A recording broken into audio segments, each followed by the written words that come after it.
নমস্কার প্রিয় লেখক বন্ধুরা, আমি রাজকুমার মাহাতো। আমি 2020 সাল থেকে প্রতিলিপিতে লেখালেখি করছি। আমরা যখন একটা 100 পর্বের বেশি ধারাবাহিক লেখার পরিকল্পনা করি, তখন আমাদের মনে রাখতে হবে গল্পের শুরু থেকে শেষ পর্যন্ত যেন পাঠকের আকর্ষণ গল্পটার প্রতি থাকে। আমরা কোনোদিনই চাইব না পাঠক মাঝপথে আমাদের গল্প পড়া ছেড়ে চলে যাক।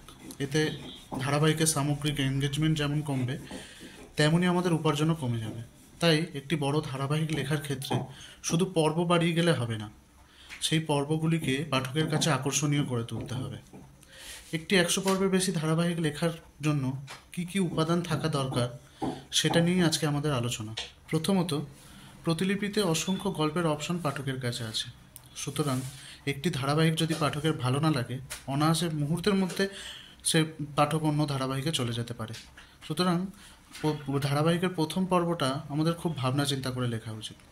ধারাবাহিকের প্রথম পর্বটা আমাদের এমন একটা অবস্থার মধ্যে দিয়ে শুরু করা উচিত, বা পাঠকের কাছে এমন একটা প্রশ্ন ছুড়ে দেওয়া উচিত যার উত্তর জানার জন্য পাঠক গল্পের শেষ পর্যন্ত আমাদের সাথে থাকবেন।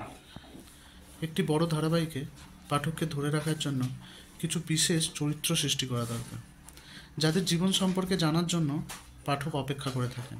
সে যে কোনো জ্বরেই হোক, ভৌতিক হোক অথবা সামাজিক হোক, যে কোনো জ্বরেই হোক, পাঠকের তাদের সুখ দুঃখ, ভালো লাগা মন্দ লাগা ইত্যাদি এগুলি পাঠককে বেশি আপন করে নেয়। আর এইসব দিকের গল্পগুলোই পাঠক পড়তে বেশি ভালোবাসেন।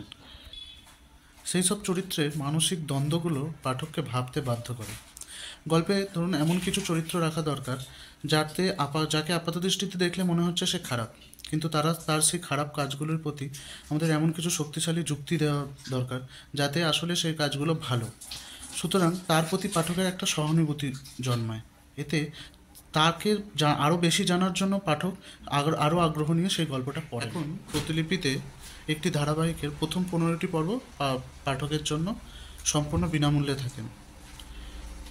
তাই আমাদের এই প্রথম 15টি পর্ব এমনভাবে সাজাতে হবে যাতে পাঠক তার পরের পর্বগুলো পড়ার জন্য উদ্গ্রীব হয়ে ওঠে। গল্পের প্রতিটি পর্বগুলো আমাদের এমন একটা জায়গায়, কৌতূহলের জায়গায় শেষ করতে হবে যাতে পাঠক তার পরের পর্বগুলো পড়ার জন্য আমাদের সাবস্ক্রিপশান নেন অথবা প্রতিলিপি প্রিমিয়াম সাবস্ক্রিপশান নেন। একটি ধারাবাহিক লেখার অর্থ হলো পাঠকের মনে গল্পের চরিত্র আর আশেপাশের পরিবেশ সম্পর্কে একটি আলাদা জগৎ সৃষ্টি করে দেওয়া। আমরা যেন লেখার মাধ্যমে ছবি আঁকছি, গল্প পড়তে পড়তে পাঠক যেন সেই ছবিগুলোকে নিজের চোখের সামনে দেখতে পান, এমনভাবে আমাদের গল্পের বর্ণনাগুলো দেওয়া উচিত। গল্পের চরিত্রদের নানা ধরনের বাধা বিপত্তি পেরিয়ে এগিয়ে যেতে হচ্ছে। এই ধরনের গল্প পাঠকেরা পড়তে বেশি ভালোবাসেন। বাইরের শত্রুর সাথে লড়াইয়ের পাশাপাশি যদি তাদের মানসিক দ্বন্দ্বগুলোও আমরা ভালোভাবে ফুটিয়ে তুলতে পারি, সেই সব গল্পগুলো পাঠকের কাছে আরও আকর্ষণীয় হয়। একটি বড় ধারাবাহিকে চমক ধরে রাখাও গুরুত্বপূর্ণ। পাঠককে অবাক করে দেওয়ার মতো ঘটনা গল্পে রাখতে হবে, যাতে পরবর্তী পর্বে কী হতে চলেছে তা নিয়ে পাঠক সংশয়ে থাকেন।